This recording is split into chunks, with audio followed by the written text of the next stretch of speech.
नमस्कार, आप सुन रहे हैं हिमाचल अभी अभी का रेडियो बुलेटिन दिव्या चौहान के साथ। 10 जुलाई शनिवार का दिन है। चलिए अब आपको हिमाचल व देश विदेश में अभी तक क्या कुछ घटनाक्रम हुआ उसकी जानकारी देते हैं। शुरुआत करते हैं हेडलाइंस के साथ। मंत्रोच्चारण के बीच विक्रमादित्य सिंह का हुआ राज तिलक। 4 ठहरी का बाज भी बजाया गया। आज होगा वीरभद्र सिंह का अंतिम संस्कार, सीएम जयराम होंगे शामिल। वीरभद्र सिंह को विदाई देने कांग्रेस के राष्ट्रीय नेता पहुंचेंगे रामपुर बुशहर। भूपेश बघेल सीधे रामपुर आएंगे। हिमाचल में कमजोर मानसून से 25 लाख यूनिट गिरा बिजली उत्पादन। राष्ट्रीय शिक्षा नीति के तहत तीसरी, 5वीं और 8वीं कक्षा के विद्यार्थियों पर रहेगा फोकस। एंटीबॉडीज को चकमा दे रहा है डेल्टा, वैक्सीन लगवा चुके लोगों के लिए भी खतरनाक।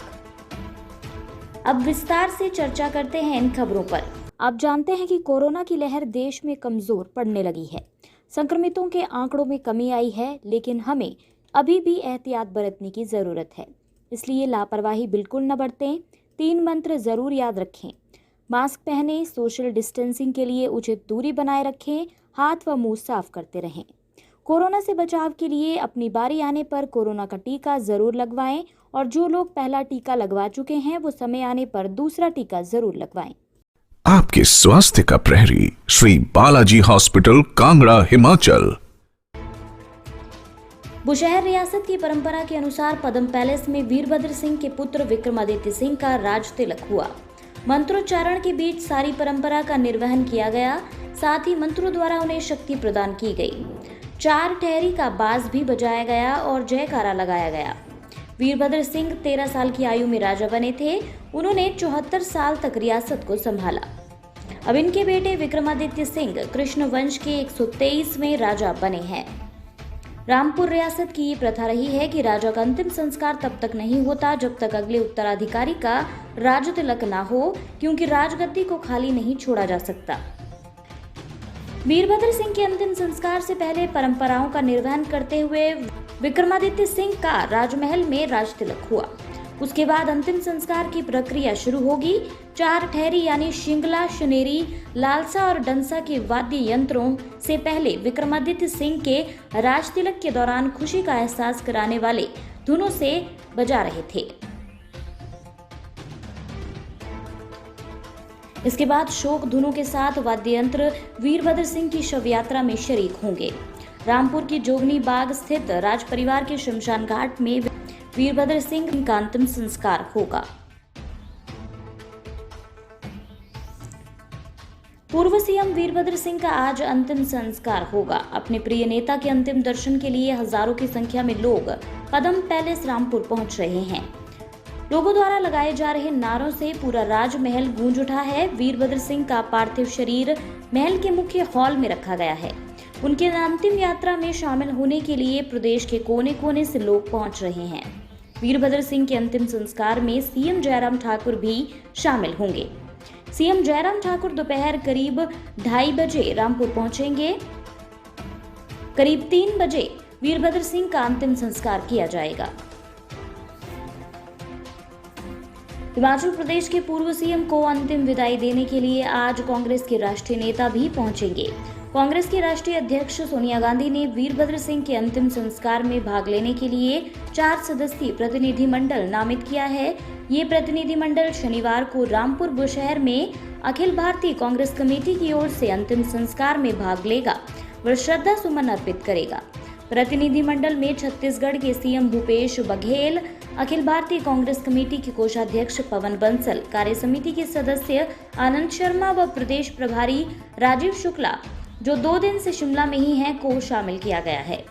रामपुर बुशहर में वीरभद्र सिंह के अंतिम संस्कार में अखिल भारतीय कांग्रेस कमेटी के सचिव संजय दत्त, प्रदेश अध्यक्ष कुलदीप राठौर, नेता प्रतिपक्ष मुकेश अग्निहोत्री सहित सभी विधायक, पूर्व विधायक और पार्टी पदाधिकारी भाग लेंगे। अन्य समाचार सुनिए ब्रेक के बाद।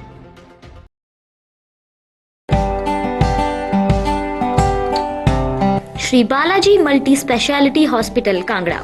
जहां आपको एक ही छत के नीचे मिले बेहतरीन चिकित्सा सुविधाएं, cardiology, laparoscopic, general surgery, neuro surgery, orthopaedics, paediatric, radio diagnosis, urology, gastroenterology, ophthalmology, pathology, medicine, anaesthesia और डेंटल जैसी अत्याधुनिक और बेहतरीन चिकित्सा सुविधाएं, 24 घंटे इमरजेंसी सुविधा, 9 बेड के साथ critical care unit, cardiac monitor और डिफिब्रिलेटर्स, सेंट्रल ऑक्सीजन लाइन और वेंटिलेटर सुविधा।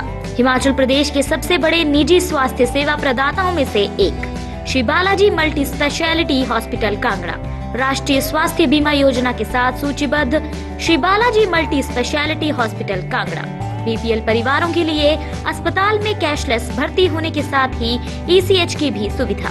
हमारा पता Shri Balaji multi speciality hospital, Balaji Vihar, Ujjain, Kangra. संपर्क करें 9218411108 पर। Shri Balaji multi speciality hospital Kangra.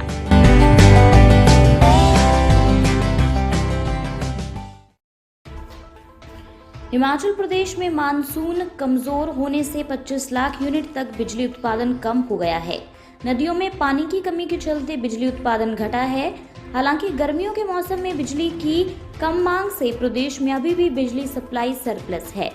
प्रदेश में अभी रोजाना 310 लाख यूनिट बिजली की मांग है, जबकि रोजाना 480 लाख यूनिट बिजली का उत्पादन हो रहा है। प्रदेश सरकार सरप्लस बिजली पंजाब, दिल्ली और गोवा को बेचकर गर्मी से राहत दिला रही है। इन 3 राज्यों को सितंबर अंत तक रोजाना 170 लाख यूनिट बिजली सप्लाई दे रही है। प्रदेश की ओर से दिल्ली को बैंकिंग आधार पर रोजाना 45 लाख यूनिट बिजली प्रदेश की ओर से दिल्ली को बैंकिंग आधार पर रोजाना 45 लाख यूनिट बिजली दी जा रही है। इस सप्लाई को सर्दियों के मौसम में दिल्ली प्रदेश को लौटाएगा। हिमाचल प्रदेश में राष्ट्रीय शिक्षा नीति का नया प्रावधान लागू होते ही तीसरी, 5वीं और 8वीं कक्षा के विद्यार्थियों पर अधिक फोकस किया जाएगा। अब इन कक्षाओं में भी विद्यार्थियों को अंकों के आधार पर ही अगली कक्षाओं में भेजा जाएगा। कम अंक लाने पर विद्यार्थी फेल भी होंगे। विद्यार्थियों को फेल होने से बचाने और अधिक अंक लाने के लिए अब इन कक्षाओं के लिए ऑनलाइन पढ़ाई का तरीका बदला जाएगा। शिक्षा विभाग ने इसके लिए काम करना शुरू कर दिया है। जल्द विस्तृत योजना बनाकर सरकार को इससे अवगत करवाया जाएगा। बीते दिनों हुई राज्य कैबिनेट की बैठक में तीसरी, 5वीं और 8वीं कक्षा के विद्यार्थियों की भी परीक्षाएं लेने का फैसला लिया गया है। इन कक्षाओं के विद्यार्थियों के लिए प्रश्न पत्र तैयार करने का जिम्मा स्कूल शिक्षा बोर्ड को सौंपा गया है। वैज्ञानिकों का कहना है कि डेल्टा वेरिएंट एंटीबॉडीज को चकमा दे रहा है। फ्रांस के वैज्ञानिकों ने पता लगाया है कि प्राकृतिक संक्रमण और वैक्सीन से किस तरह एंटीबॉडीज बनती हैं, जो अल्फा, बीटा और डेल्टा के साथ वायरस के सबसे पहले रूप से भी बचाने में कारगर है। ये टीका लगवा चुके लोगों के लिए भी खतरा हो सकता है।